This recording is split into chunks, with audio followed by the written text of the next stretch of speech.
Bien, buenas tardes, tengan todos y todas los que nos acompañan en este día, en este espacio académico. Estamos de manteles largos, y estamos de manteles largos porque tenemos la visita de la maestra Verónica Edith Salazar Pérez, que nos distingue el día de hoy con su presencia. Indudablemente que cada vez son más mujeres las que participan en la vida académica de nuestro país, y no solamente la vida académica, sino también dentro del servicio público y otras áreas de oportunidad que hay en nuestro país. Sea usted bienvenida, maestra, a este su espacio, el licenciado René Castellano Guín, director de la revista Lex Informa, me ha comisionado para que sea yo quien haga su recepción. Mi nombre es Faustino Carrillo Ahumada, yo soy presidente de lo que conocemos nosotros como el Centro de Capacitación y Actualización en Estudios de Derecho y Ciencias Penales, CAECIPE, Sinacantepec AC. También soy juez del Tribunal Superior de Justicia del Estado de México, de control, Tribunal de Enjuiciamiento, con las especializaciones de adolescentes, violencia de género, y también Tribunal de Tratamiento de Adicciones, actualmente en retiro. Me permitiré darles a todos ustedes una semblanza de su hoja de vida para que conozcan a nuestra ponente, que tiene una muy amplia experiencia precisamente en lo que nos hará favor de informar, compartir y disertar con cada uno de los que estamos aquí presentes. Les repito, su nombre es Verónica Edith Salazar Pérez. Ella es mexicana y desde luego eso nos complace porque ya nuestros compatriotas cada vez más están distinguiéndose en el área jurídica y docente y aparte de investigación. Ella es originaria del estado de Monterrey, Nuevo León, con estudios profesionales como licenciada en Derecho. Es egresada de la Facultad de Derecho de la Universidad Autónoma de San Luis Potosí. Tiene maestría en Derecho Penal, concretamente en el sistema acusatorio. Es graduada con mención honorífica en el Centro de Estudios de Posgrado.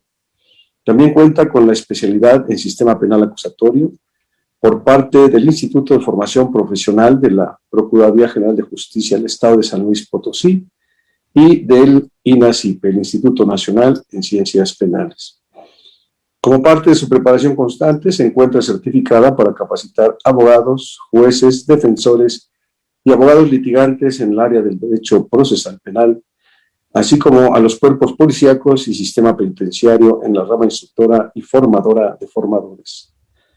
Cuenta con certificaciones de estándares de competencia como evaluadora de competencias, capacitadora, instructora y coaching, así como mediadora certificada, reconocida y avalada por Conocer. Destaca también en otras actividades que también resultan trascendentes dentro de su hoja de vida. Es reconocida por su excelencia profesional y contribución al desarrollo del país, a través de la aportación social, educativa y cultural.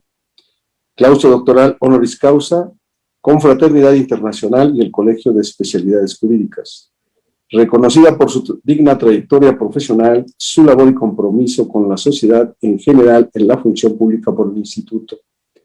Congresista de las Ciencias Jurídicas. Miembro honorario del Instituto Mexicano de Investigación Criminal, con sede en San Luis Potosí. Galardonada como Mujer Líder 2020 por su destacada trayectoria y liderazgo, acreedora al galardón Forjadores de México Mujer Líder 2020. Como parte de su capacitación cuenta con talleres, cursos y diplomados. Derivado de la preparación académica y actualización profesional, se encuentra certificada nacionalmente, lo que le ha permitido ser expositora en conferencias, talleres, diplomados, cursos en su estado de San Luis Potosí, como al interior de la República y al exterior del país. Es promotora amplia del sistema penal acusatorio y la cultura de la paz.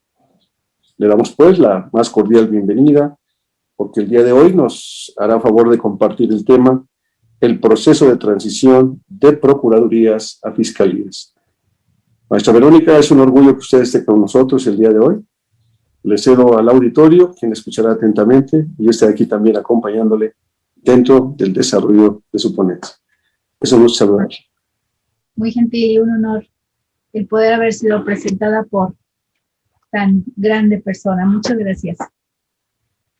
Pues bien, el día de hoy pues hemos decidido reunirnos por este medio, que ahora es un esquema de nueva modalidad y poder interactuar y poder ampliar un poquito las charlas y los conocimientos sobre temas tan importantes de trascendencia en nuestro país.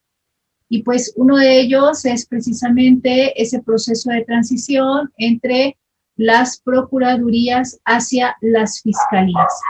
Y uno de los factores importantes dentro de estos esquemas es que desde un inicio se pensaba o se piensa, o hay quienes todavía de esa manera lo abordan, que se trata solamente de un cambio de nombre.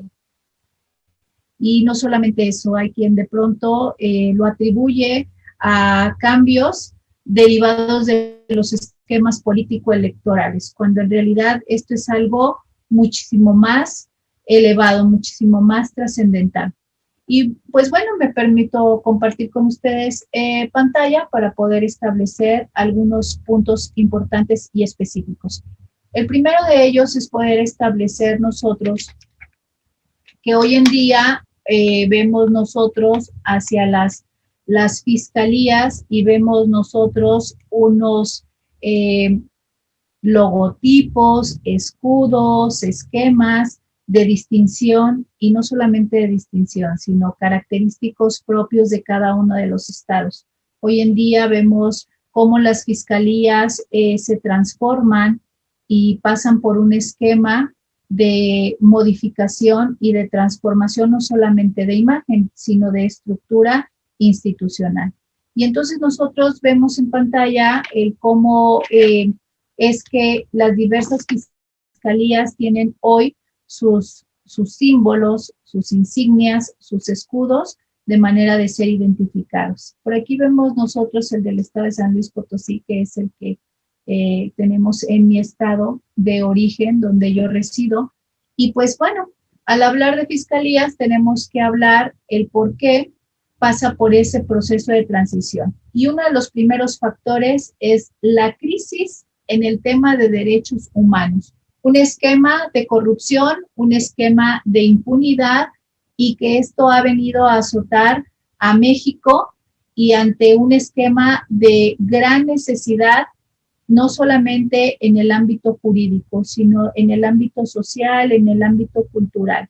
Y entonces esto viene a generar necesariamente una reforma, y esa reforma nosotros la tenemos establecida el 10 de febrero del año del 2014, cuando la Constitución Política de los Estados Unidos Mexicanos sufre esta, o mejor dicho, no que lo sufra, sino que adopta esta modificación a la Constitución, donde le da autonomía a las fiscalías o a las procuradurías generales de los estados y a la propia Procuraduría General de la República una autonomía. Esta autonomía se habla que la adquiere para efectos de separarse de manera definitiva del poder ejecutivo del Estado. Y entonces esto viene a generar el cambio de nombre. Y entonces hoy tenemos que en lugar de fiscalía, en lugar de procuradurías, hoy tenemos fiscalías de los estados. Solo hay 2 estados que aún no pasan por completo con este proceso de transición, que es Baja California Sur y el estado de Hidalgo. Todas las demás procuradurías ya pasaron por este proceso de transformación. San Luis Potosí ya pasó por ese proceso de transformación. Al día de hoy ya cuenta con 2 años que tiene este proceso de transición. Y bueno, ¿cuál es la finalidad y el objetivo de esta autonomía? Primero, es establecer la independencia judicial, fortalecer toda esta independencia judicial. Al adoptar esta autonomía, de manera automática estamos hablando de una separación de poderes. Y al hablar de esa separación de poderes, entonces hablamos de esa obligación de tener que respetar y que garantizar las independencias de los sistemas de impartición y de procuración de justicia. Pero todo esto viene derivado de una visita internacional que México recibió en razón de todas las situaciones en materia de delitos que se presentaban en el país. Y entonces recibimos esa visita en el 2010, surge un informe con tintes internacionales donde se hablaba que el mayor problema con México era en el tema de la investigación. No tenemos investigaciones eficientes, no tenemos servidores públicos que verdaderamente cumplieran con los controles y los estándares de especialidad, capacitación, profesionalización y sobre todo un servicio profesional de carrera dentro de las instituciones. Entonces, ese informe viene a generar que nuestra Constitución se empate con los sistemas interamericanos y no solamente con los interamericanos, también con las convenciones americanas.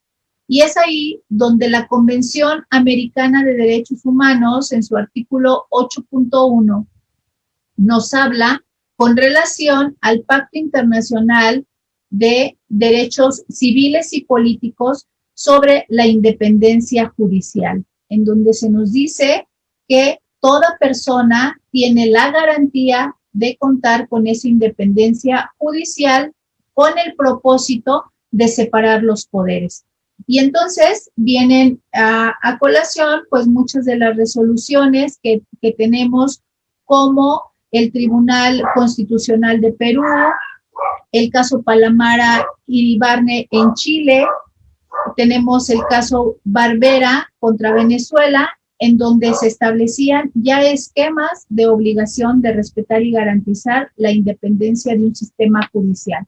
Y entonces es en México, hasta el 10 de febrero del 2014, cuando se reforma nuestra Constitución, para que venga esta transformación, este cambio, esa autonomía de las fiscalías ya separados del Poder Ejecutivo. Y entonces, ¿qué es lo primero que surge?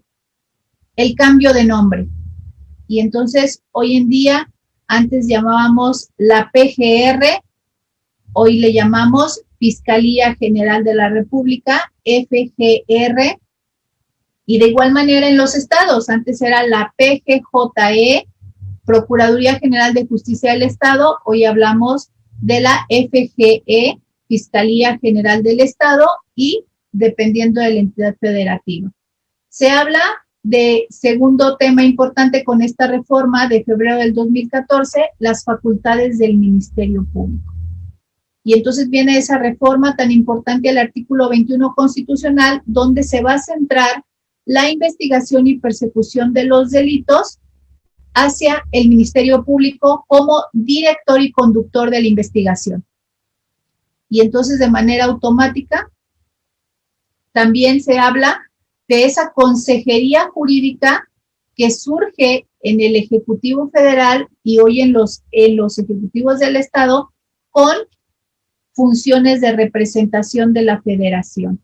¿Y por qué es importante esto? Pues porque hoy en día tenemos las reformas en materia de amparo, donde se habla de la intervención en los juicios de amparo y acciones de controversia. Unas figuras por demás interesantísimas, que en tema de amparo hoy nos exige que estemos preparados, actualizados para poder nosotros conceptualizar y entender todos estos conceptos. El tercero de los aspectos es la autonomía. Al hablar de autonomía, se establece que al separar las fiscalías de los estados del Poder Ejecutivo, así como la federal, hoy se convierte en un organismo autónomo, lo que le permite poder tener una manera diferente de elegir a su titular. Anteriormente, el Procurador General de la República o los procuradores de los estados los designaba o asignaba el Ejecutivo del Estado, el gobernador del Estado. Y sin mayor preámbulo y sin mayor explicación, sin mayor necesidad, era un nombramiento que se otorgaba de manera directa. Pues no, hoy nos habla el artículo 102 de la Constitución Política de los Estados de esta autonomía de las fiscalías, y hoy el fiscal general de la República y los fiscales generales del Estado se van a nombrar de manera diferente. Si bien pueden ser propuestos por el Ejecutivo, no menos cierto es que tienen que pasar por el Senado, hablándose del fiscal general de la República. Y también nos habla de que desde la Constitución de 1917, los procuradores generales de justicia podían llegar a ocupar ese cargo hasta 2 años, 3 años, y en algunos casos el procurador general de los estados podía llegar a durar lo que duraba el sexenio. Lo que duraba el ejecutivo, duraba el procurador. Pues hoy se habla, en ese sentido, de que ahora los fiscales, al menos en tema federal, van a durar 9 años. Un dato interesante de esto es que al hablar de la Convención Americana y de la Convención Interamericana de los Derechos Humanos, podemos nosotros establecer un esquema comparativo con otros países.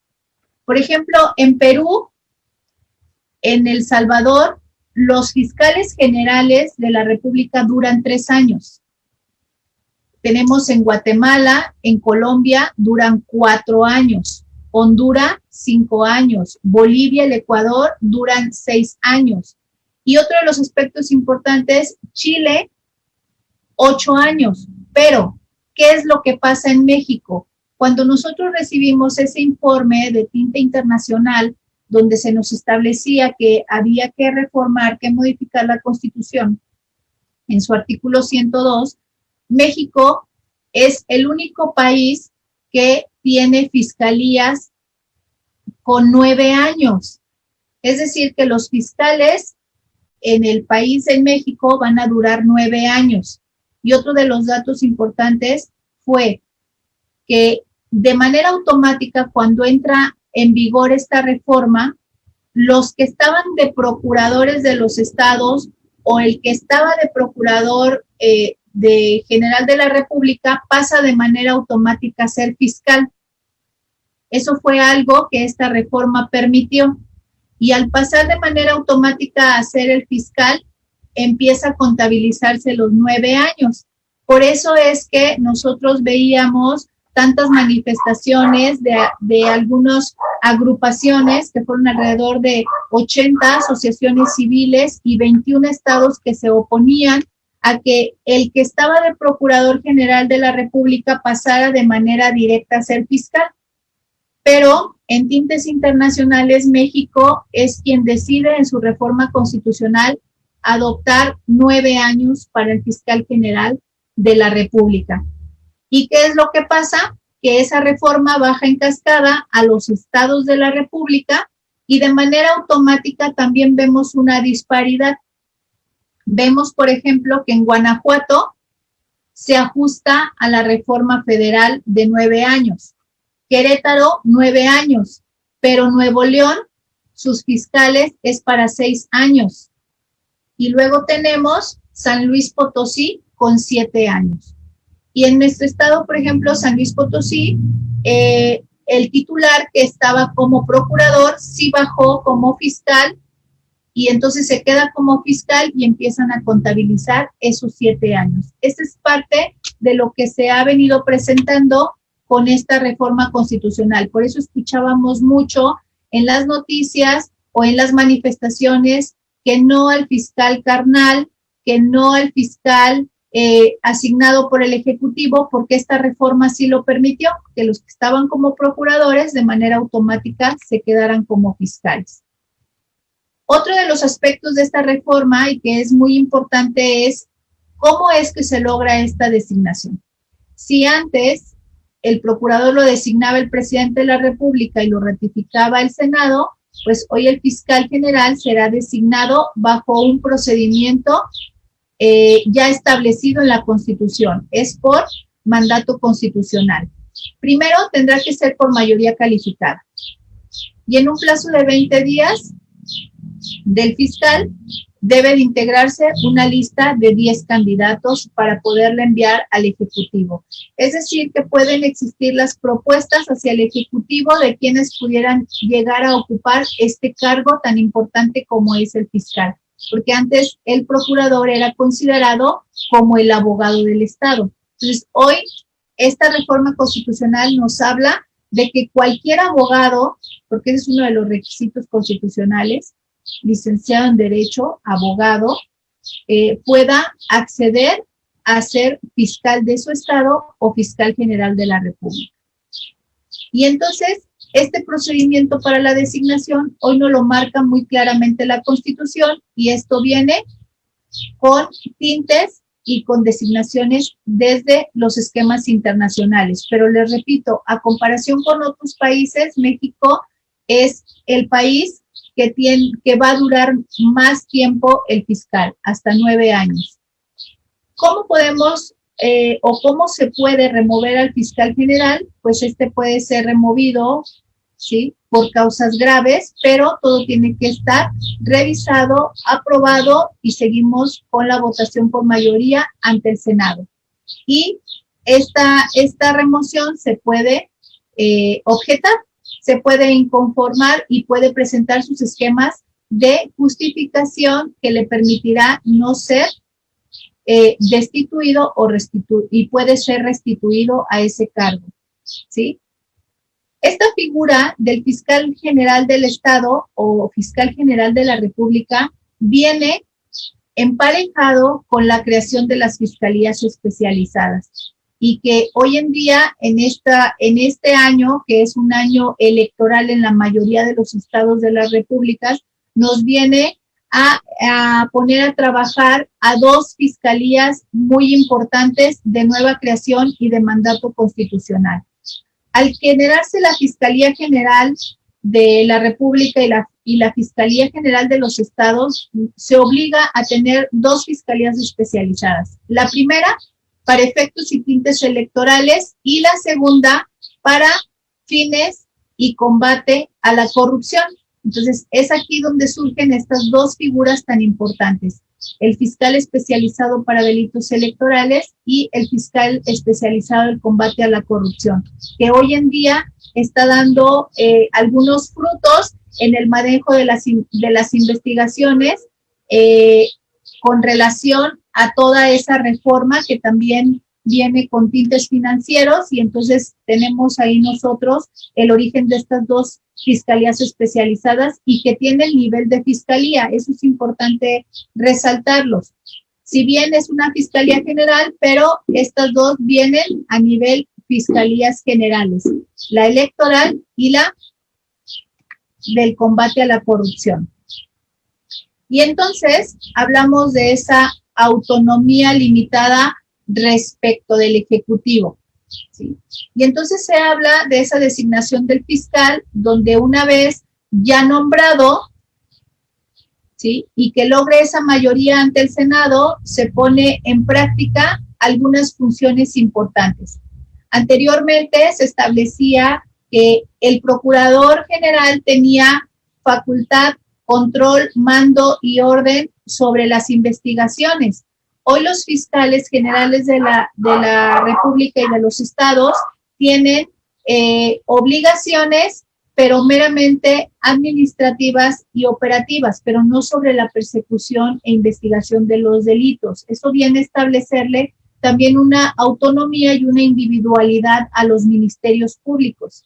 Entonces, si los aspectos se habla de que los ministerios públicos de pronto no tenían esa autonomía, esa independencia para la investigación, hoy la tienen, hoy tienen ese ejercicio de la acción penal, y entonces ahora los fiscales generales van a tener ese esquema de poder ellos trabajar todo el esquema de la administración dentro de la fiscalía. Y entonces, uno de los datos importantes es este esquema presupuestal. Los riesgos de excesiva concentración en las facultades de un fiscal general, sin contrapeso en las instituciones. Uno de los datos importantes es que los fiscales generales van a poder ellos trabajar el esquema de quiénes son sus servidores públicos, trabajar, controlar y manejar su servicio profesional de carrera, es decir, que ellos van a manejar de manera independiente el ingreso, la permanencia, la remoción, la destitución de los servidores públicos que están dentro de las fiscalías, y poder implementar los esquemas de servicio de carrera, es decir, los ascensos y todo lo que al interior laboralmente se genera. ¿Por qué? Porque a partir de que las fiscalías son autónomas, hoy van a tener ellos recursos económicos que van a poder administrar de manera autónoma e independiente el Ejecutivo. Y al ser así, ellos van a poder manejar y distribuir, sea capital humano, recurso material, infraestructura, modernización, equipamiento, y lo van a ir trabajando ellos de manera interna. Claro, va a ser todo esto auditable, va a ser supervisado y también va a poder ser requerido por el Poder Legislativo para efectos de generar informes o generar audiencias públicas cuando en alguno de los manejos haya duda. Pero la verdad de las cosas es que hoy la Fiscalía se va a trabajar de manera autónoma con recursos propios y manejo del personal. Se establece por un grupo de asociaciones que están en contra de algunas de los esquemas que todavía México presenta, porque señalan que no va a haber contrapeso, que en el tema, por ejemplo, de corrupción, si existe corrupción al interior de las fiscalías y lo vas a tener que denunciar dentro de fiscalía y dentro de fiscalía se va a investigar y se va a sancionar, pues entonces eso va a empezar a generar impunidad. Y entonces este es uno de los factores de los que se habla que todavía dentro de la estructura de la reforma no tienen contrapeso. Y entonces se habla, por ejemplo, de que uno de los aspectos es que pudiera el mayor número del recurso, en lugar de beneficiar a los empleados de las fiscalías, pueda ser utilizado para arrendamientos, servicios, obras, y todo lleva a la infraestructura y no para el esquema de la profesionalización al interior con el personal que ya se cuenta, con el que ya se trabaja.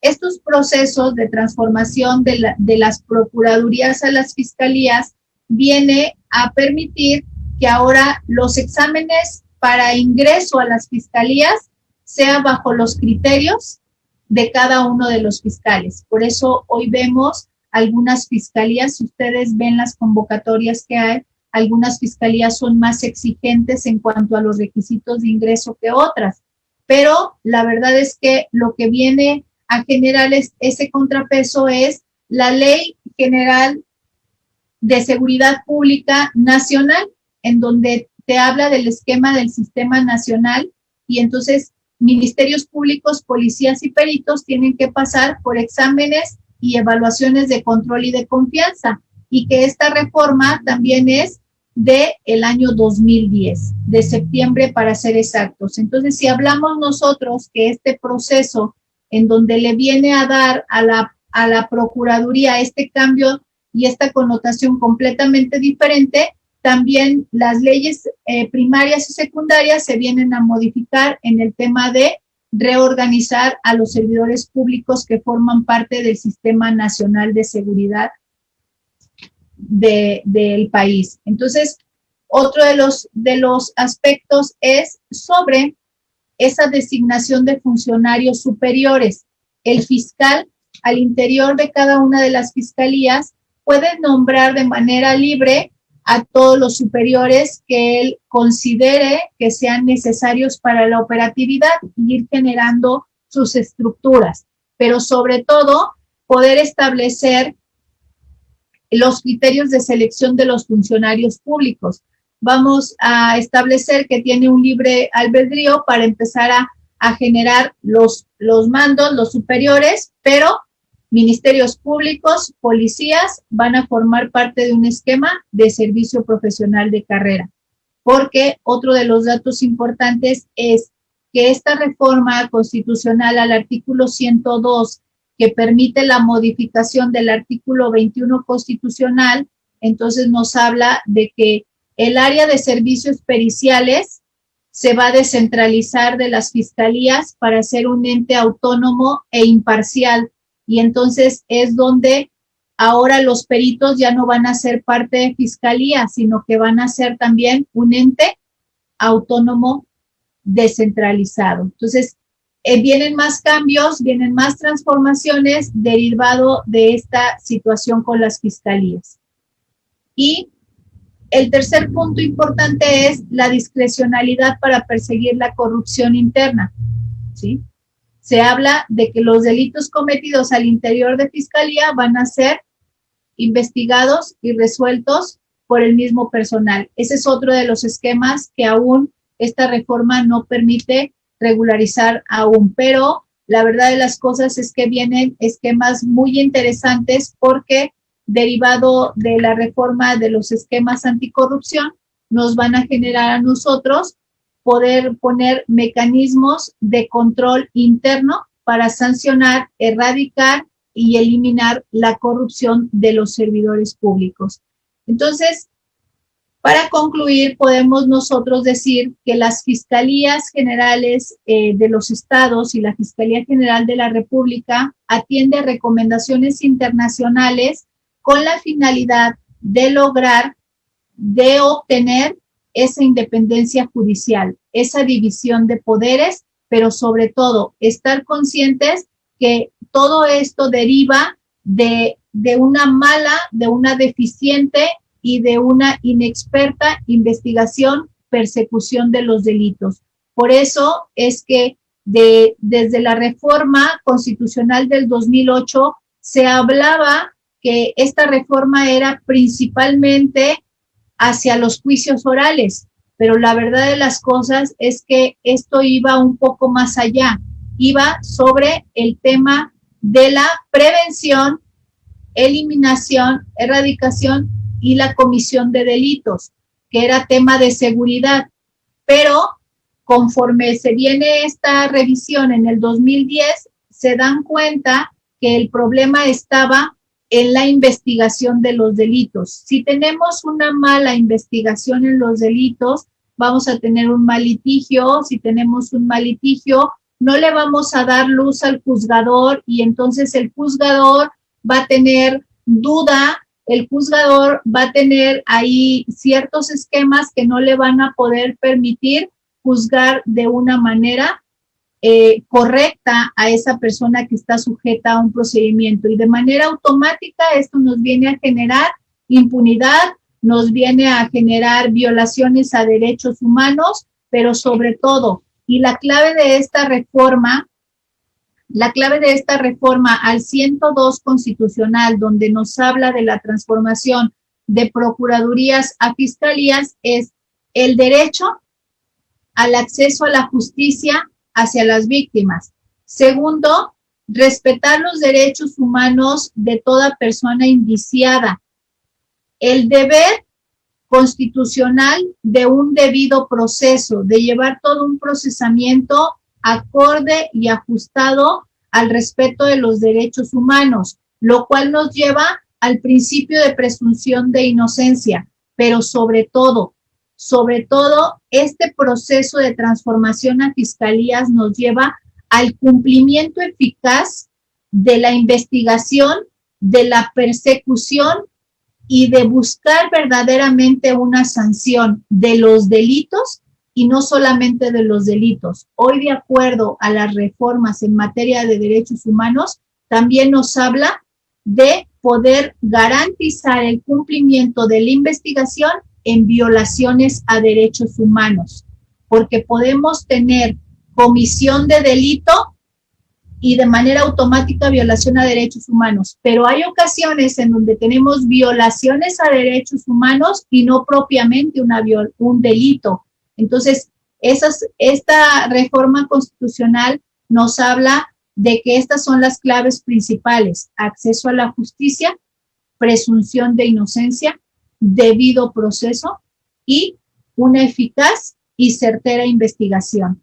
Entonces, no nada más es cambiar de nombre, no nada más se trata de cambiar los logotipos y distinguirnos unos de otros al interior de la República Mexicana, sino que se trata de que de acuerdo a las necesidades estructurales de nuestros estados tengamos una operatividad efectiva. Y también no se trata de que sea un invento de un esquema político electoral. Se trata de una reforma constitucional sentada en bases internacionales, que no somos el único país que hemos pasado por ese proceso de transformación, que está Guatemala, que está Bolivia, que está Colombia, ¿sí?, que está Perú, y que ellos han pasado por este proceso. La diferencia está en que México está un tanto resistente, está un poco incrédulo y de pronto no logramos entender la diferencia entre una carpeta de investigación y una averiguación previa, pero tampoco queremos entender que hoy no es lo mismo Procuraduría que Fiscalía. Y entonces queremos seguir trabajando el esquema de igual manera. Entonces, por mi parte, sería todo. Muchas gracias.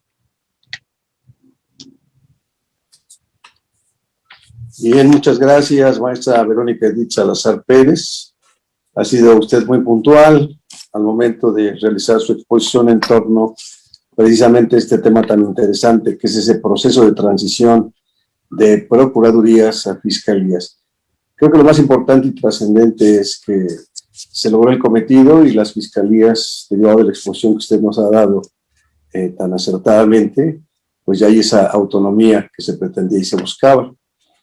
Esto tendrá trascendencia e incidencia en lo que será el sistema acusatorio penal que se ventila hoy en toda la República Mexicana.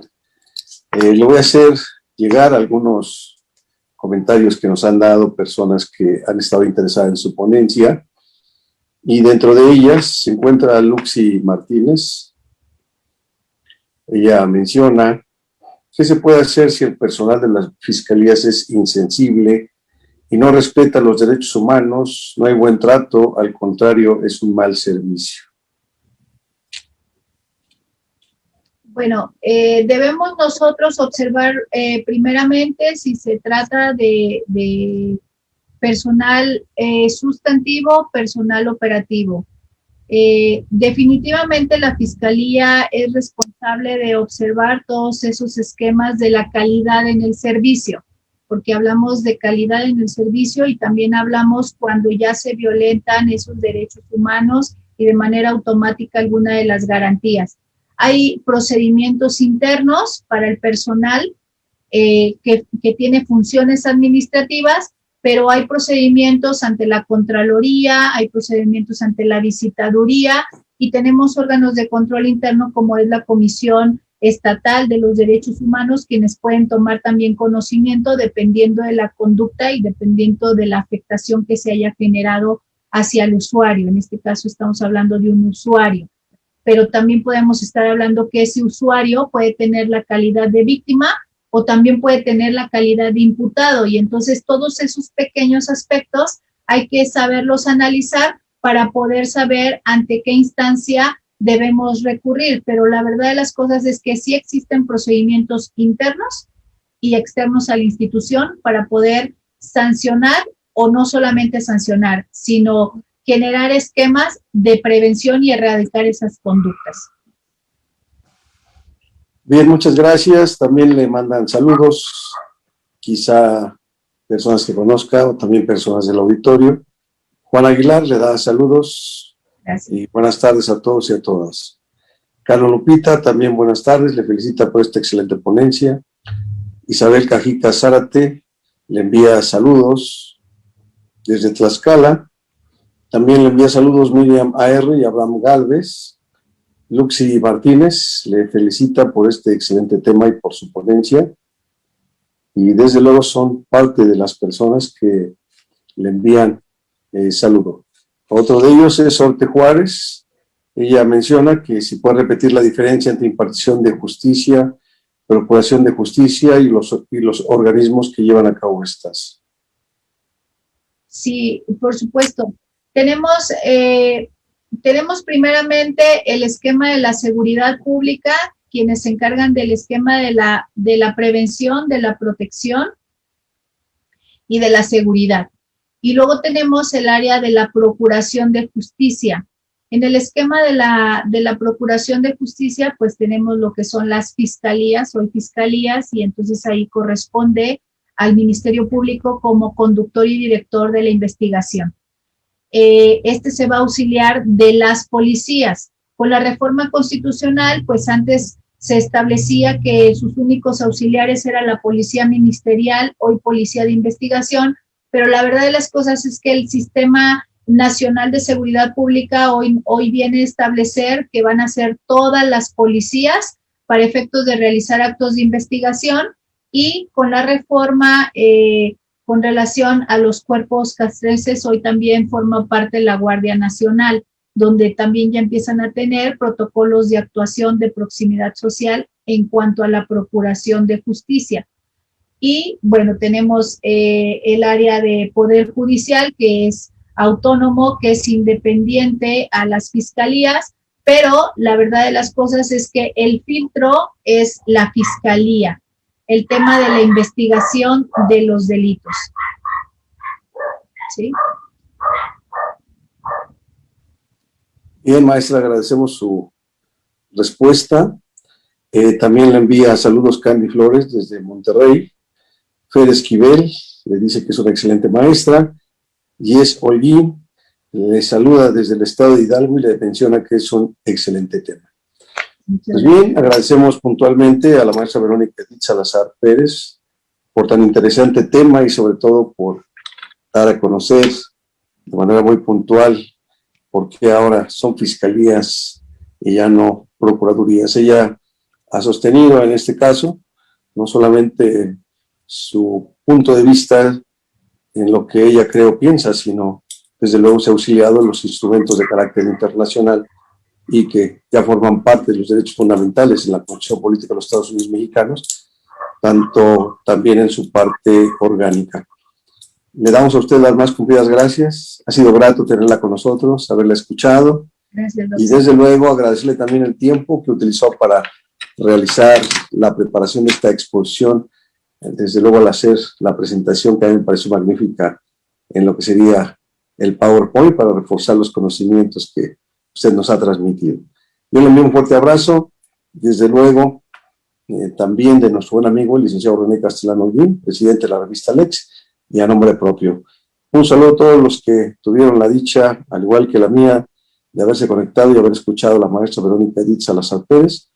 Yo les doy las más cumplidas gracias a todas y a todos y muy buenas noches. Muy buenas noches, gracias. Buenas noches.